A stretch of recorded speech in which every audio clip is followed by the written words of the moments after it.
আসসালামু আলাইকুম। আমরা সবাই জানি যে ডায়াবেটিস মেলাইটাস হওয়ার কারণ হলো শরীরে ইনসুলিনের ঘাটতি থাকা বা শরীরে যদি ইনসুলিন প্রোডাকশন কম হয় তো সেই সব রোগীদের ডায়াবেটিস মেলাইটাস হয়। কিন্তু এমন একটা রোগ আছে যেখানে আমাদের শরীর প্রচুর পরিমাণ ইনসুলিনও তৈরি করে, আবার আমাদের ব্লাড সুগারও বেশি থাকে। এই এই রোগটার নামই কিন্তু ইনসুলিন রেজিস্ট্যান্স। তো এটা কাদের বেশি হয় ইনসুলিন রেজিস্ট্যান্স? ইনসুলিন রেজিস্ট্যান্স হলো যারা একটু স্থূলকার বা যাদের বডি ওয়েট খুব বেশি, যারা কাজ টাজ কম করেন, একটু সেডেন্টারি লাইফস্টাইল বা আয়েসি লাইফস্টাইল থাকে, যাদের উচ্চ রক্তচাপ থাকে, যারা দেখা যায় যে স্মোকিং করেন, হ্যাঁ, যাদের পরিবারে সদস্য বিশেষ করে বাবা মা দুইজনেরই ডায়াবেটিস আছে, বা যারা অনেক ধরনের এন্ডোক্রাইন ডিজিজে ভুগেন বা অনেক ধরনের ওষুধ খান, তাদের সাধারণত ইনসুলিন রেজিস্ট্যান্স ডেভেলপ করে। তো ইনসুলিন রেজিস্ট্যান্সটা কি? আমাদের রক্তে যখন সুগার বেড়ে যায় তখন আমাদের প্যানক্রিয়াস ইনসুলিন নামক হরমোনটি প্রস্তুত করে বা রিলিজ করে।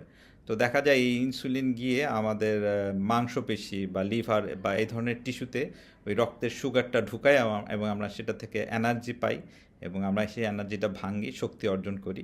কিন্তু ইনসুলিন রেজিস্ট্যান্স হলে হয় যে আমাদের সেই কোষগুলো, মাংস বা লিভার যেটা বললাম, সেই কোষগুলো এই ইনসুলিনটা প্রতি এক ধরনের প্রতিরোধ ডেভেলপ করে বা এক ধরনের রেজিস্ট্যান্স ডেভেলপ করে, যার ফলে এরা ইনসুলিনকে কাজে লাগায় না বা লাগাতে পারে না, যার ফলে রক্তের সুগারটা রক্তে বাড়তে থাকে, ইনসুলিনের মাত্রাও বাড়তে থাকে।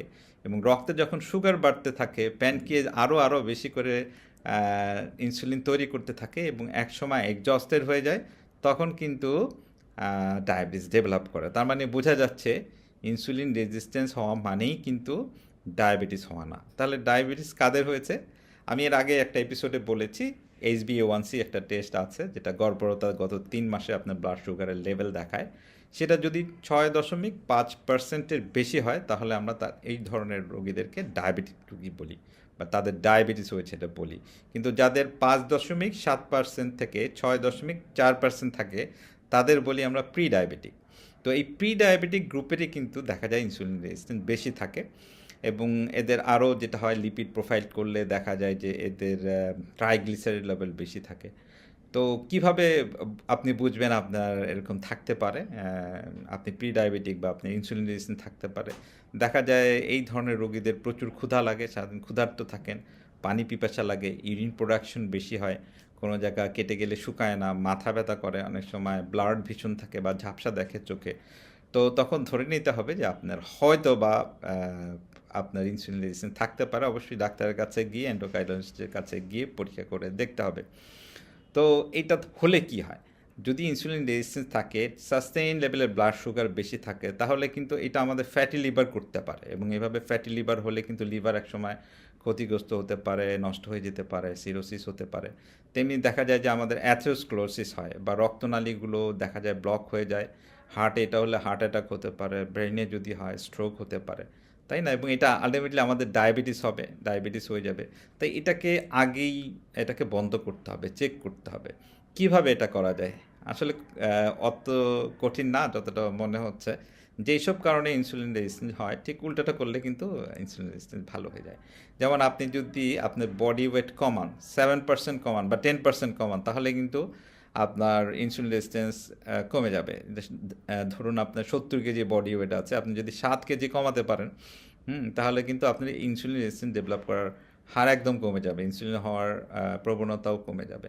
আবার একই সাথে আপনি রিফাইন্ড সুগার যদি অ্যাভয়েড করেন, রিফাইন্ড সুগার কোনটা? যেমন ধরেন চিনি বা শর্করা জাতীয় খাবার, যেমন আমরা যে কনফেকশনারি থেকে যে ব্রেডগুলো খাই, ময়দা খাই, বা এমনি একদম রিফাইন্ড সুগার বলতে যা বুঝি একদম প্রস্তুত করে গুঁড়ো করে আপনাকে চাবানো লাগে না, এই ধরনের পর্যায়ে নিয়ে যাওয়া হয়। তার মানে বোঝা যাচ্ছে আমরা যদি দানাদার খাবার খাই, প্রচুর শাকসবজি ফলমূল খাই বা ফাইবার খাই, যেসব খাবার আমাদের চিবিয়ে খেতে হয়, এইসব যদি আমরা খাই তাহলে কিন্তু আমাদের ডায়াবেটিস হওয়ার বা প্রি ডায়াবেটিস হওয়ার সুযোগ কমে যাবে। 3 নম্বর হলো পরিশ্রম করা, হ্যাঁ, ব্যায়াম করা।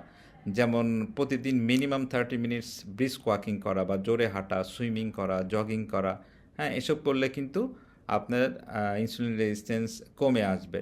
আপনি যদি পাওয়ারফুল এক্সারসাইজ করেন, যেটা মাসল বেন্ডিং এক্সারসাইজ করেন, মাসলগুলো বেশি বেশি করে ইনসুলিন নিবে এবং গ্লুকোজ ভাঙবে, তখনও কিন্তু ইনসুলিন রেজিস্ট্যান্স কমে আসবে। আর একটা খুব ইম্পর্ট্যান্ট জিনিস হলো স্ট্রেস রিডাকশন। আমাদের যে মানসিক চাপ আছে সেটা যদি আমরা কমাতে পারি তাহলে কিন্তু আমাদের ইনসুলিন রেজিস্ট্যান্স কমে আসবে। তো এর জন্য কি করতে হবে? আমাদের পর্যাপ্ত পরিমাণ ঘুমাতে হবে। রোজ 7 থেকে 8 ঘন্টা ঘুমাতে হবে।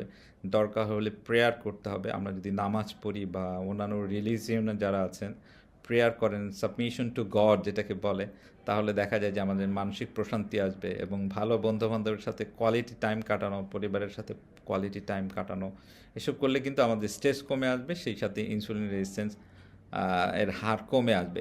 এছাড়া আরও অনেক পদ্ধতি আছে, সব সংক্ষেপে বলা যাবে না।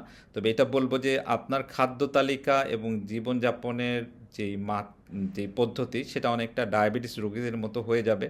কারণ আপনি প্রি ডায়াবেটিক বা আপনার ইনসুলিন রেজিস্ট্যান্স আছে মানে আপনি কিন্তু ডায়াবেটিস ডেভেলপ হবে আপনার খুব শীঘ্রই।